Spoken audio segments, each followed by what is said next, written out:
Untuk menghantarkan ilmu makrifat itu mesti dengan kias, mesti dengan perumpamaan. Kalaulah ilmu makrifat itu diantarkan dengan kias, maka apa yang keluar dari bibir, apa yang keluar dari lisan ini hanyalah menunjukkan ibarat dan iktibar saja. Tapi pahamilah makna yang tersembunyi di balik kata-kata itu. Ini yang dimaksud oleh orang arifin tadi, ma yahruju baina syafatain ilal isyarati wal iktibar. Apa yang keluar dari dua bibir itu menunjukkan isyarat dan iktibar saja. Tapi pahamilah makna di balik kata-kata itu. Makanya apa? Muhammad itulah yang dikatakan bahagian daripada diri Tuhan. Bahagian daripada diri Tuhan itu tiada lain adalah diri Tuhan itu sesungguhnya tuh. Itu yang bahagian tuh. Contoh lagi, dibuatkan banyak contoh. Ini nih contohnya. Ini botol. Nah, botol kaca Bapak Ibu ya. Leperin plastik nih ya. Nah, botol ini kita lambungkan ke atas sampai ke bawah, pecah. Ada yang pecahnya 4 meter, ada yang 3, ada yang 2, ada yang 1 meter. Walaupun pecahannya ada 4 meter, 3 meter, dan ada yang 1 meter di sini, pecahan yang 4 meter itu juga bahagian daripada botol ini sebenarnya. Maknanya, walaupun sudah nyata pada sekalian alam, dalam bentuk rupa yang berbeda, wujud yang lain, dan nama yang berbagai-bagai, juga kenyataan daripada diri yang satu itu jua tuh. Disinilah dibuat rumusan oleh orang-orang arifin, suhudul kasro fil wahda, suhudul wahda fil kasro, suhudul wahda fil wahda. Nah, lihat.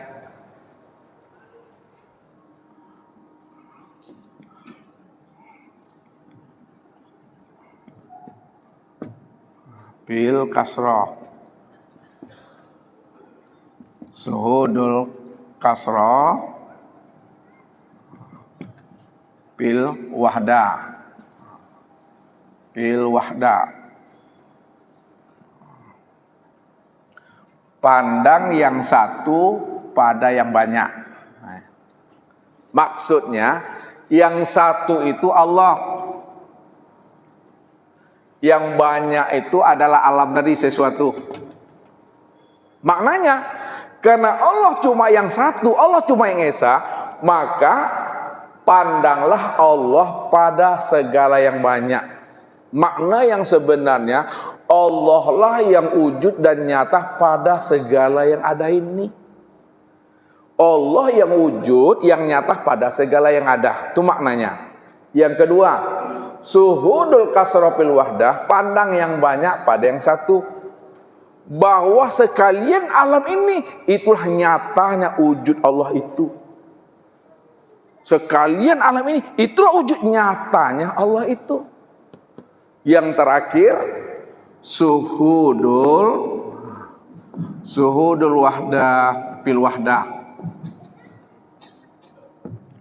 Pandang yang satu pada yang satu. Karena Allah cuma yang wujud dan yang ada. Pandang Allah yang tanpa Allah. Yang memandang Allah, yang dipandang Allah. Makanya, kalau yang memandang Allah, yang dipandang Allah, Allah lah yang menyaksikan kebesaran akan dirinya sendiri. Dialah yang berdiri dengan sendirinya. Dia pula yang menyaksikan kesempurnaan akan dirinya sendiri. Itu dia Bapak Ibu, memandang itu. Makanya zat dengan sifat, sifat dengan zat tidak pernah berpisah cerai. Dipandang sifat, nyata zat tuh. Contoh, ini contoh lagi nih, ibu-ibu. Nah, kalau tidak dapat tak boleh pulang. Ya. Ketika Bapak Ibu memandang baju nih, apa yang nampak sama Bapak Ibu ketika memandang baju? Ibu-ibu lah dulu. Apanya? Kapas. ketika Bapak Ibu memandang baju, maka yang nampak itu kain. Kalau yang nampak itu kain, lalu baju ini apa bagi kain? Hah? Baju ini apa bagi kain? Baju inilah yang disebut namanya rupa kain, kenyataan kain, wujud kain. Sekarang kita hantarkan ke paham ini, zat dengan sifat. Antara baju dengan kain, mana yang zat, mana yang sifat? Antara baju dengan kain ini, mana yang zat, mana yang sifat, ibu-ibu? Yang kain itu sebagai apa? Kain sebagai zat, baju sebagai sifat. Itu maknanya. Pandang baju nampak kain, pandang sifat nampak zat. Jadi bapak-bapak, kalau bapak-bapak ini tidak mampu memandang kain pada baju ini, apa namanya, Bu? Itu yang butuh sange itu. Ya, siapa yang tidak mampu memandang kain pada baju, itu yang butuh sange tuh. Udah jelas kain itu sudah jadi baju, dicari-cari juga kain itu lagi. Padahal kain itu tiap baju nih, itu yang butuh sange itu. Sange buta. Begitu maksudnya. Ketika kita memandang sifat, yang terpandang itu zat, maka sifat itulah sebenarnya nyatanya zat itu. Jadi jangan dicari-cari juga zat lagi, karena sudah nyata pada sifat. Yang sifat inilah yang bernama Nur Muhammad. Nur Muhammad itulah sebenarnya ruh itu. Ruh itulah yang nafas. Nafas itu yang nyawa. Nyawa itulah yang hayat. Hayat itu yang sebenar diri. Sekarang naik lagi ke atas. Naik ke atas lagi nih. Dua lagi. Siapa zat itu? Lihat. Zat itulah sebenar-benarnya aku. Siapa nama aku tuh?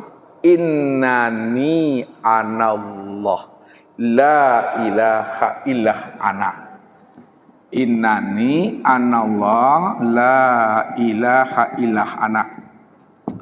Sesungguhnya aku ini, akulah yang bernama Allah.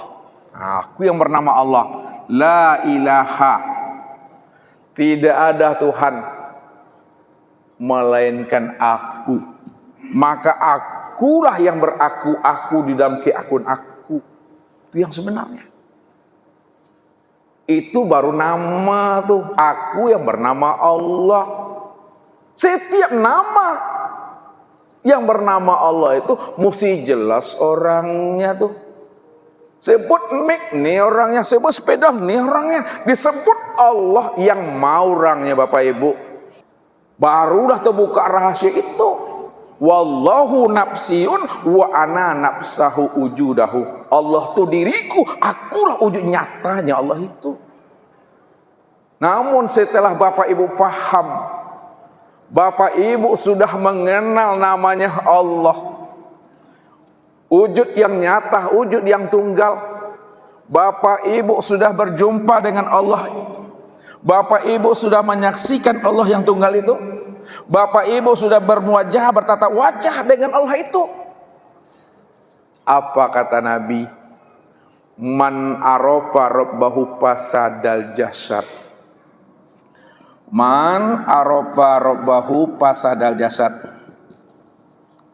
Siapa yang telah mengenal akan Allah, siapa yang telah berjumpa, bermusyahadah dan bermuajahah dengan Allah, maka karam dirinya. Disitulah letaknya. Siapa sudah bertatap wajah dengan Allah, fanalah dirinya. Itu fana. Fana billah. Tidak ada diri Bapak Ibu lagi. Apanya yang fana? Fanalah wujud dan sifatnya. Nih, fana wujud dan sifatnya. Rupanya Bapak Ibu tidak wujud dan tidak bersifat. Kalau sudah fana wujud dan sifat Bapak Ibu, wujud dan sifat siapa yang nyata Bapak Ibu? Wujud dan sifat Allah lah yang nyata. Kalau Allah yang wujud, kalau Allah yang bersifat, maka yang melihat itu siapa tuh? Yang mendengar siapa? Berkata, mengetahui, berkuasa, berkehendak dan hidup Allah itu. Kalau udah sampai pada puncak seperti itu, man arafallah kala lisanahu. Nih, man arafallah kala lisanahu. Siapa yang telah mengenal Allah, Allah yang wujud, Allah yang bersifat, Allah yang awal akhir zahir dan batin, kala lisanahu, keluhlah lidah Bapak Ibu, kata yang tiada terkatakan. Kalaulah kata yang tiada terkatakan itu maksud tak bisa disebut lagi, tak bisa diuraikan dengan kata-kata, tak bisa dijangkau oleh akal dan ilmu. Pada saat itu la sautun wala harpun, la sautun wala harpun, tidak ada lagi suara dan kata. Kalau tidak ada lagi suara dan kata, itu maknanya apa Bapak Ibu? Kalau tidak ada lagi kata dan suara, itu maknanya apa? Diam. Itu udah maksudnya diam tuh.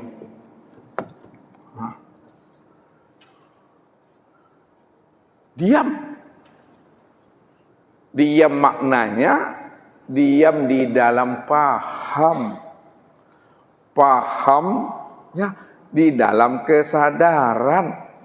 Sadar di dalam keheningan.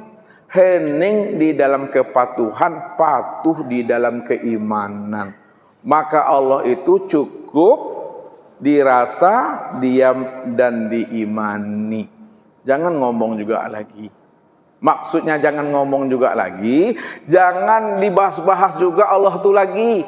Sebab kalau dibahas juga, diceritakan juga, makin kabur maknanya.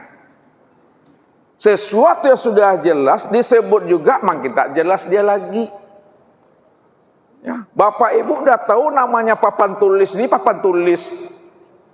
Disebut juga yang mana yang papan tulis Bapak Ibu? Yang kok. Ini mana papan tulis nih? Ini triplek namanya nih. Kalau kita udah paham, diri inilah kesempurnaan memandang nyatanya akan dirinya, jangan disebut-sebut juga lagi. Nanti yang ditunjuk beda, ditunjuk tangan, ditunjuk kulit. Makanya la sautun wala harpun, tidak ada kata dan suara. Jadi kesimpulan ilmu ma'rifat itu adalah diam saja Bapak Ibu, hening saja, jangan disebut-sebut, jangan diutarakan.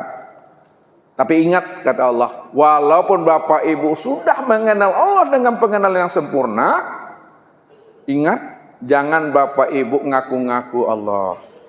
Jangan Bapak Ibu ingin jadi Allah pula. Jangan Bapak Ibu merampok hak Allah. Jadi ilmu ini bukan ingin merampok hak Allah, bukan ingin mengaku Allah, bukan pula ingin jadi Allah. Tapi ilmu ini untuk memahami bahwa diri kita tidak pernah ada sama sekali, yang ada itu hanya Allah. Disitulah duduknya tauhid murni itu, tauhid murni.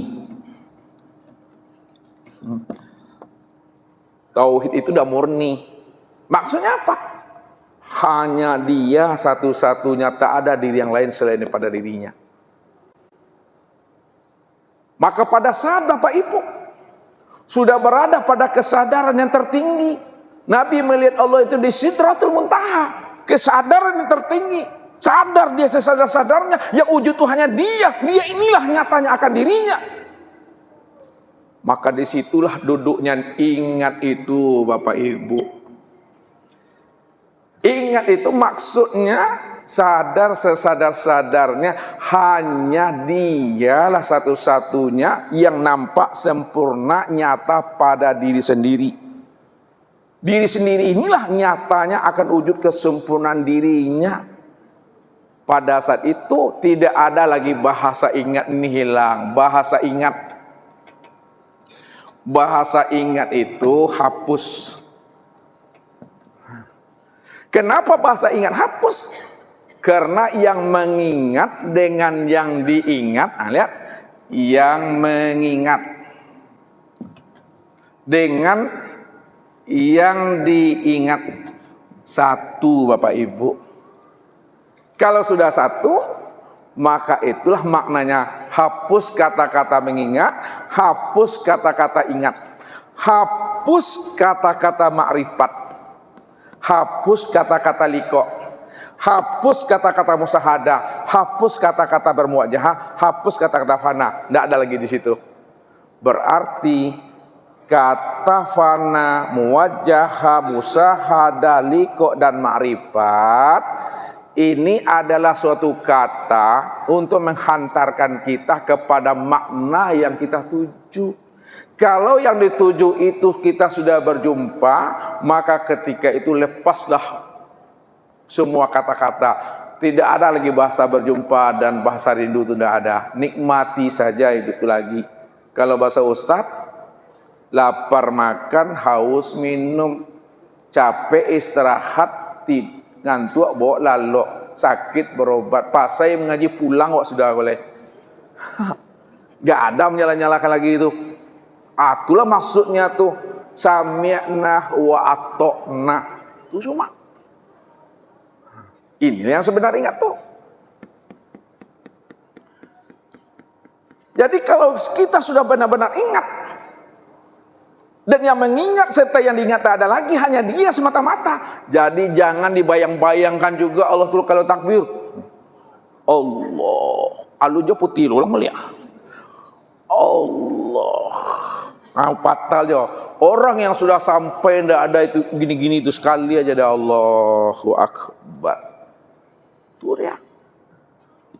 Maka bawakanlah sholat itu di atas ilmu syariat, di atas ilmu thariqat, di atas ilmu hakikat, dan di atas ilmu ma'rifat. Namun bagaimana Ustadz akan menulis dan mengorek-oreknya sementara papan tulisnya sudah habis? Hah? Bagaimana? Apa yang mau dihapus nih?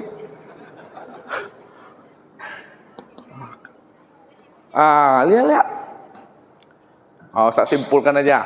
Nih Bapak pandang Ustaz, nanti kalau dihapus nanti hilang pula lagi nih. Dirikan sholat ini. Nah nih sini. Nih sholat. Kan udah sampai itu. Dirikan sholat itu di atas ilmu syariat. Dirikan sholat itu di atas ilmu thariqat. Dirikan sholat itu di atas ilmu hakikat, dan dirikan sholat itu di atas ilmu ma'rifat.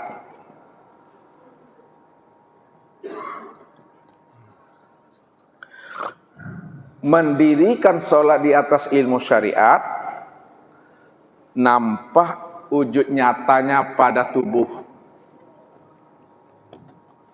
Mendirikan sholat itu secara thariqat, nampak wujud nyatanya pada hati. Mendirikan sholat itu secara makna hakikat, nampak wujud nyatanya pada ruh. Mendirikan sholat itu secara ma'rifat, nampak wujud nyata itu pada syir. Tubuh itulah tempat memandang fi'il Allah. Nah, lihat, tubuh ini tempat memandang fi'il Allah. Apa artinya itu? Perbuatan Allah. Hati itu tempat memandang asma Allah. Ruh itu tempat memandang sifat Allah, dan sir itu tempat memandang zatnya Allah. Apa maksudnya tuh? Nah, mendirikan sholat di atas ilmu syariat nyata pada tubuh. Kalau bapak ibu sholat, kita sholat betul-betul wujud nyatanya pada tubuh nih. Maka kesempurnaan sholat di dalam syariat, thariqat, hakikat, dan ma'rifat, Nabi menjadi contoh dan teladan bagi diri kita. Laqad kana lakum fi Rasulillahi uswatun hasanah liman kana yarjullah. Sesungguhnya diri Nabi itu menjadi contoh dan teladan bagi kita dalam urusan dunia dan dalam urusan akhirat. Jadi kesempurnaan syariat itu nampak pada diri Nabi. Kalaulah kesempurnaan syariat itu nampak pada diri Nabi, ketika kita sholat nyata pada tubuh, inilah yang dikatakan Nabi, "Shollu kama ra'aitumuni usolli." Sholatlah kamu sebagaimana kamu melihat aku sholat. Kalau Nabi sholat, kita contoh dan kita teladani, maka Nabi sholatnya pakai batang tubuh. Kalau Nabi sholatnya pakai batang tubuh, kalau kita bercerita tentang khusyuk, bagaimana khusyuknya tubuh di dalam sholat? Khusyuknya tubuh di dalam sholat, al-khudu' wal tawadu', di mana tubuh ini betul-betul tenang dan menikmati. Allahu Akbar. Tenang dan menikmati. Hadap wajah ke tempat sujud. Ya, hadap dada ke kiblat, bukan ke Israel. Ya. Mulut membaca ayat, telinga mendengarkan bacaan ayat. Akal pikir mengawasi dan mengontrol apa yang dibaca oleh mulut dan apa yang didengar oleh telinga, serta apa yang diperbuat oleh anggota tubuh. Itu tenang, nggak ada garut-garut, nggak ada. Ini kalau anak gitu, ada. Nah, ini yang terjadi Bapak Ibu. Nabi pernah mengajarkan khusyuknya batang tubuh ini kepada seorang sahabat namanya Rafi Az-Zuraki. Rafi Az-Zuraki itu Bapak Ibu, sholatnya itu hiperaktif kayak capuang Bapak Ibu. Lihat tahu capuang? Tak ada tenangnya. Kemudian setelah selesai sholat, didatangi Rasulullah. Lalu beliau mengucapkan salam. Dijawab oleh Rasulullah salamnya. Setelah Rasulullah menjawab salamnya, lalu Nabi memberikan penilaian terhadap sholatnya Rafiq ini. Apa kata Rasulullah? Irji' fasolli fa innaka lam tusolli. Wahai Rafiq, ulangi lagi sholatmu karena kamu belum sholat. Sholat Rafiq itu lagi Bapak Ibu. Selesai sholat didatangi Rasulullah. Apa kata Rasulullah? Fasolli fa innaka lam tusolli. Ulangi lagi sholatmu Rafiq karena kamu belum sholat. Sampailah 3 kali Bapak Ibu dia sholat. Setelah selesai sholat, lalu didatangi Rasulullah. Apa kata Rasulullah? Rafiq, irji' fasolli fa innaka lam tusolli. Ulangi lagi sholatmu Rafiq karena kamu belum sholat. Di situ barulah Rafiq ini membantah dia. Ya, sholat yang bagaimana lagi ya Rasulullah yang mesti aku lakukan, kata Rafiq ini. Bukankah yang memerintah dan menyuruh sholat itu adalah engkau kepada aku ya Rasul? Sudah 3 kali aku mendirikan sholat ya Rasul, tapi engkau juga belum mengatakan aku di sholat ya Rasul. Agak kerengkang Bapak Ibu, rupa-rupi orang Minang rupa. Alimni ya Rasulullah. Kalau begitu ya Rasul, ajarilah aku sholat yang bagaimana yang kau maksud itu ya Rasulullah. Barulah Rasulullah mengajar si Rafiq ini sholat. Apa kata beliau? Rafiq, kalau kamu sudah berdiri tegak betul, ini berdiri namanya nih tegak betul, itu itikad. Tak ada dirimu lagi di situ, kamu sudah mengenal siapa yang menyembah, siapa yang disembah. Siapa yang mengingat dan siapa yang diingat, kamu udah sadar itu. Baru engkau takbir. Disinilah disebut namanya. Di dalam sholat itu ada makom-makomnya. Lihat. Kita naik sedikit. Nih. Ada makom sholat itu, ada nama makom kalamullah. Ada namanya makom mi'raj. Ada namanya makom tawajuh. Ada namanya makom tawajuh, kemudian makom munajat. Munajat. Pada makom kalamullah itu Bapak Ibu, di mana letak makom kalamullah itu? Makom kalamullah itu letaknya pada niat. Usolli fardhu zuhri arba'a rakaatin ma'muman mustaqbilal qiblati ada lillahi ta'ala. Itu kalam. Kenapa? Kalamullah. Kalamullah itu perkataan Allah. Karena tidak ada diri Bapak Ibu lagi di situ. Kif ya Muhammad ana rabbaka usolli. Jangan kamu yang mengatakan engkau yang sholat Muhammad, ana rabbaka usolli. Aku yang sholat. Kenapa? Engkau tu yang akunya engkau. Diri engkau itu nyatanya diri aku tuh.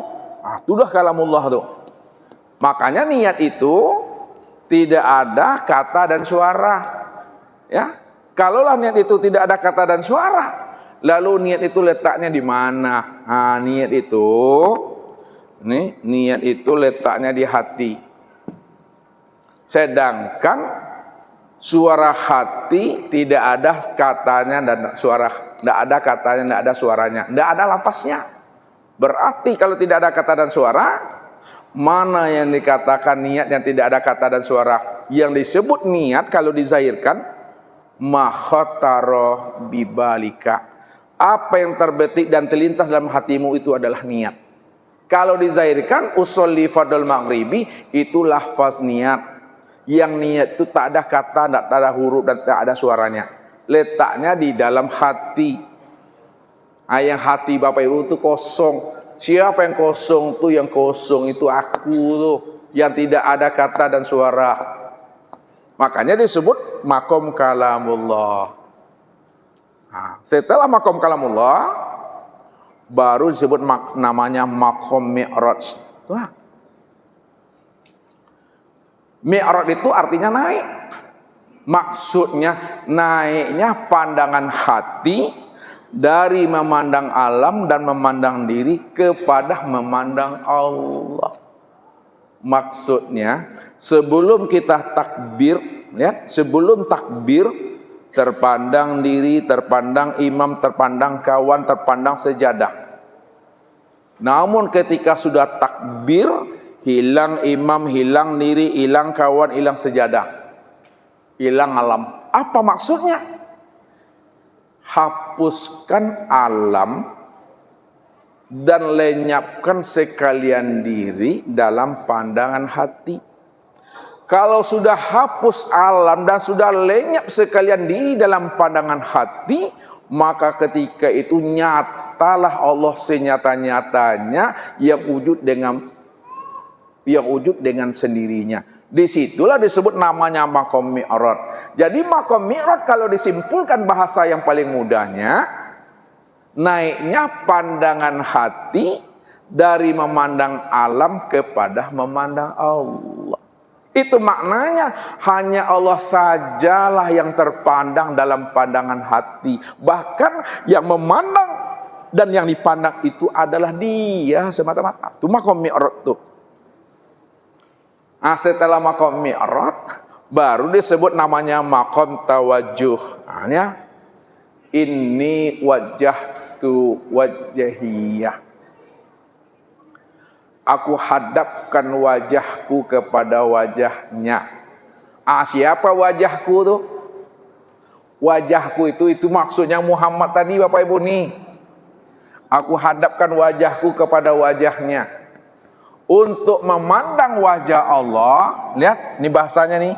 Untuk memandang wajah Allah, pandanglah kepada wajah Muhammad. Karena wajah Muhammad itulah zahir nyatanya, rupanya wajah Allah itu yang sesungguhnya.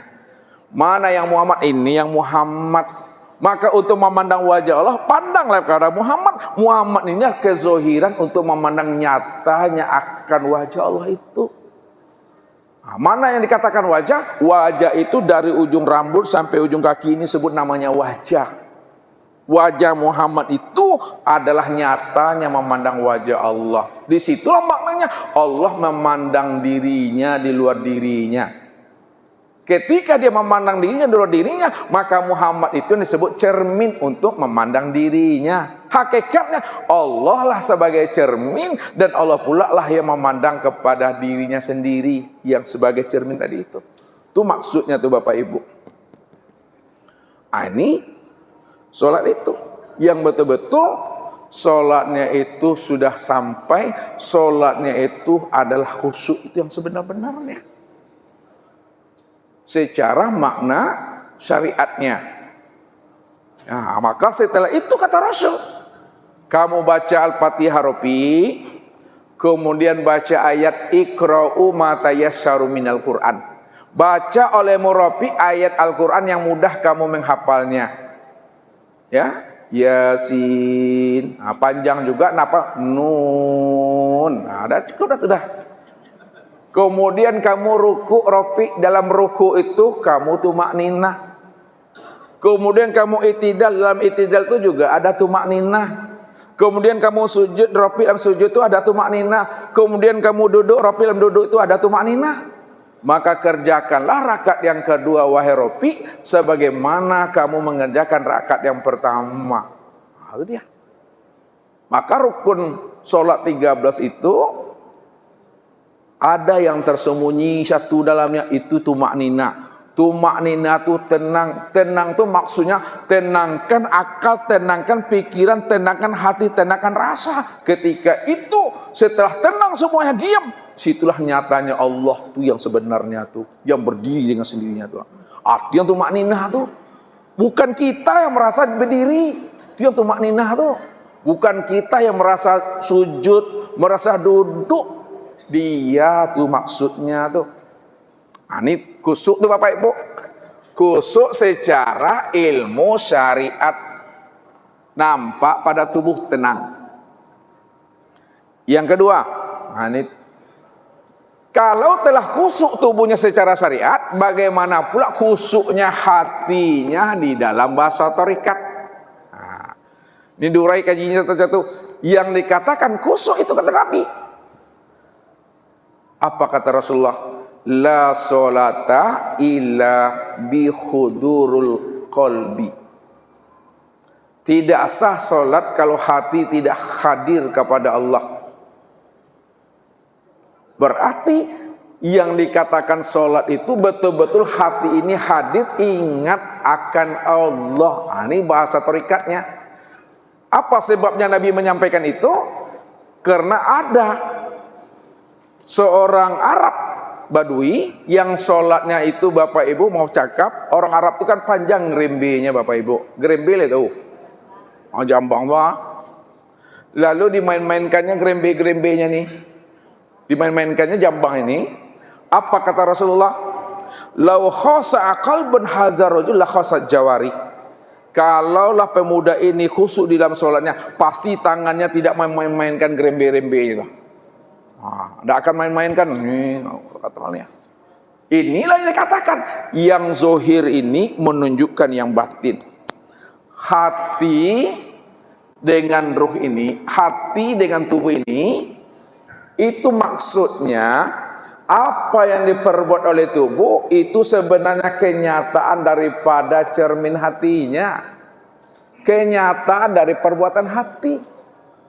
Tak mungkin tangan ini megang-megang ini kalau tidak ada perintah hati itu. Makanya yang zahir ini menunjukkan yang batin. Tuh. Nah, jadi sholat kusuk secara ilmu tarikat, hati itu hadir kepada Allah. Kalau hati tidak hadir kepada Allah, itu namanya sholat yang fawailul lil musallin. Tubuhnya tenang Bapak Ibu, kayak orang mau mati besok, tapi hatinya sudah diramaikan oleh dunia. Bayanganlah, tenang, Allahu Akbar. Hatinya udah penuh dengan dunia, udah ramai dunia tuh. Jadi saking ramainya hutang dibawa kepada Allah. Ada. Jadi kalau sholat itu jangan dibawa utang kepada Allah. Jangan dibawa 100 dan 1000 masalah kepada Allah. Yang dibawa kepada Allah, makom tarikat ini, bawalah rasa rindu, rasa cinta dan bermanja-manja dengan Allah. Supaya sholat kita tuh nikmat, tenang. Itu dia, merinding-rinding buat dia. Itu di makom tarikat aja tuh. Nih. Ada dua tuh Bapak Ibu. Kusuknya tubuh tenang, menikmati. Kusuknya hati hadir kepada Allah tuh. Merasakan kehadiran Allah pada diri. Allazi yaraka hina taqumu wa taqallubaka fis sajidin. Aku menyaksikan dirimu pada saat engkau berdiri, ruku, i'tidal, sujud dan duduk. Apakah hatimu hadir kepada aku atau hatimu hadir kepada dunia dan nafsumu? Tuh. Yang ketiga, kusuknya ruh di dalam sholat, ya, dalam pemahaman ilmu hakikat. Yang dikatakan kusuknya ruh di dalam sholat itu secara makna hakikat adalah menyaksikan Allah tajalla rabbahu, di mana Bapak Ibu bukan lagi menghadirkan Tuhan, merasakan Tuhan, tapi benar-benar sudah menyaksikan Tuhan yang dirasakan itu nyata sempurna pada diri yang disebut insan. Saya ulang lagi.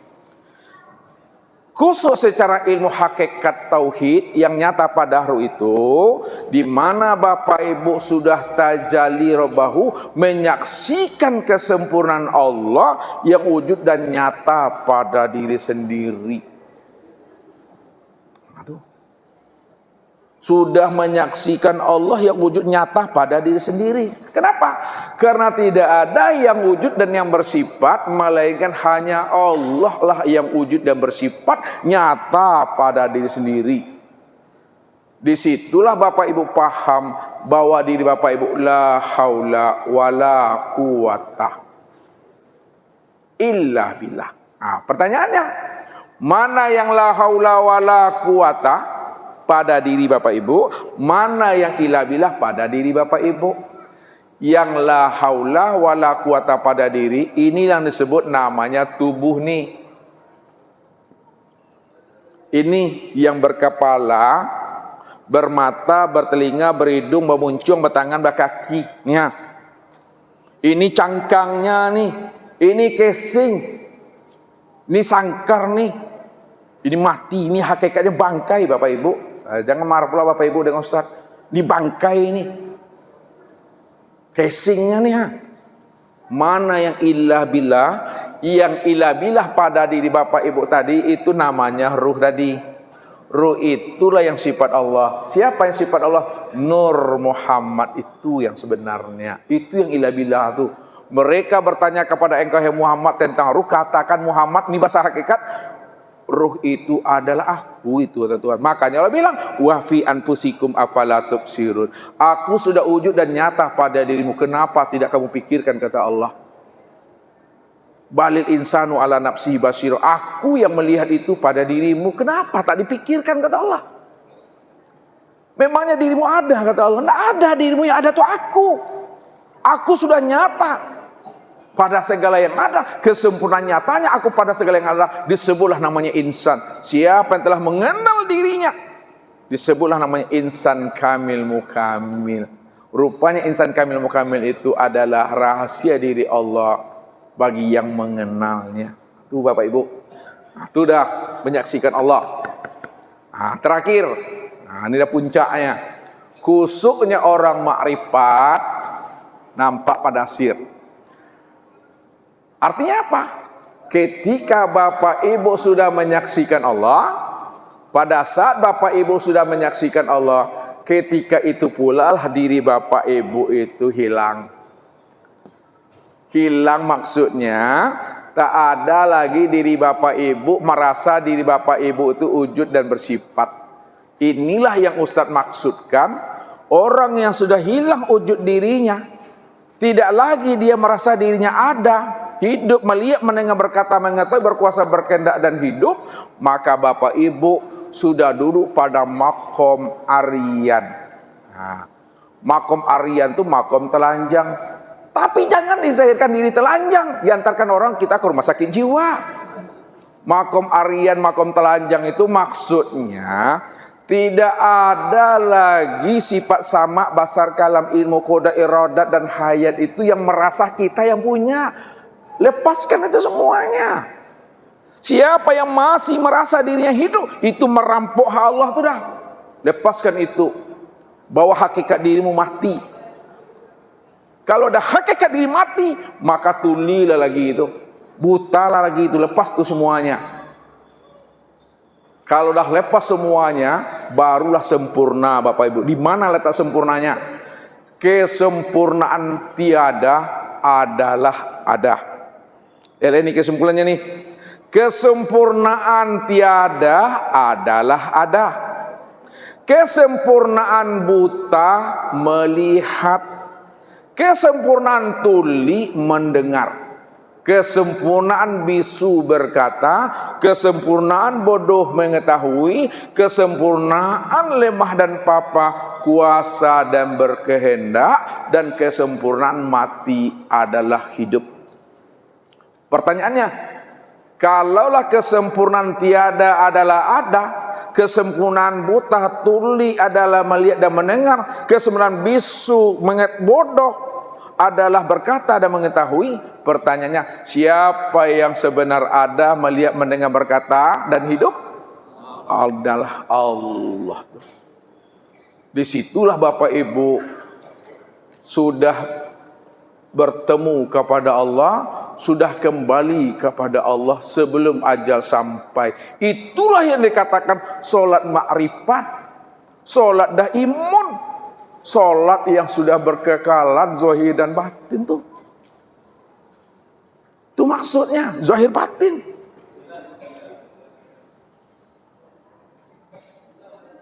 Ya. Udah berkekalan namanya. Jadi Bapak Ibu menemui Allah nanti di waktu mati. Itu sama dengan Allah yang Bapak Ibu temui, yang Ibu kenal di waktu hidup. Bapak Ibu temui Allah nanti di akhirat, sama dengan Bapak Ibu temui Allah di waktu di barzah dan di dunianya. Tuh dia tuh, pegang tuh Bapak Ibu. Pegang dengan iman. Kalau udah sampai ajal kita kok matilah leh. Pegang tuh. Kalau udah sampai ajal kok matilah itu. Karena sesungguhnya orang yang sudah kenal Tuhan sebenarnya dirinya tiada hidup dan dirinya tiada mati. Karena dirinya nggak pernah bisa disebut. Diri Bapak Ibu tidak pernah mati dan diri Bapak Ibu tidak pernah hidup. Karena diri Bapak Ibu tidak ada yang bisa disebut kosong nih. Tuh. Inilah sedekah sebetulnya kaji Bapak Ibu udah panik aku udah sempurna khusuknya.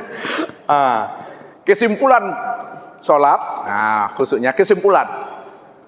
Rupanya setelah Bapak Ibu paham ini, kata-kata khusuk nah ada lagi. Siapa yang mengatakan diri khusuk, tanda belum khusuk, tanda ada dua wujudnya tuh.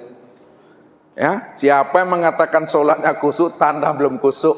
Orang khusuk itu tidak ada dirinya lagi. Kalau disebut juga khusuk, yang khusuk itu aku, Allah. Cuma kalau disebutkan itu bagi orang tak paham, nanti dibilangnya kita ini sesat tuh. Tapi sesat kepada Allah selamat kita. Sesat dari Tuhan, barulah kita neraka tempatnya. Ini saja mungkin Bapak Ibu ya kajian kita bagaimana kita bisa mengenal Allah sehingga kita bisa ingat akan dirinya, dan orang yang ingat pada dirinya juga tidak lagi mengingat karena dirinya tidak ada hapus semata-mata. Jadi tidak ada kata dan suara yang bisa untuk diungkai menjelaskannya, cukup diam dan dinikmati saja Bapak Ibu. Itu saja, karena aku udah capek juga ya. Nah, sekarang mungkin kalau ada muzakarah dan sebagainya ya silakan. Itu saja yang bisa Ustaz sampaikan. Billahi taufiq wal hidayah. Wassalamualaikum warahmatullahi wabarakatuh.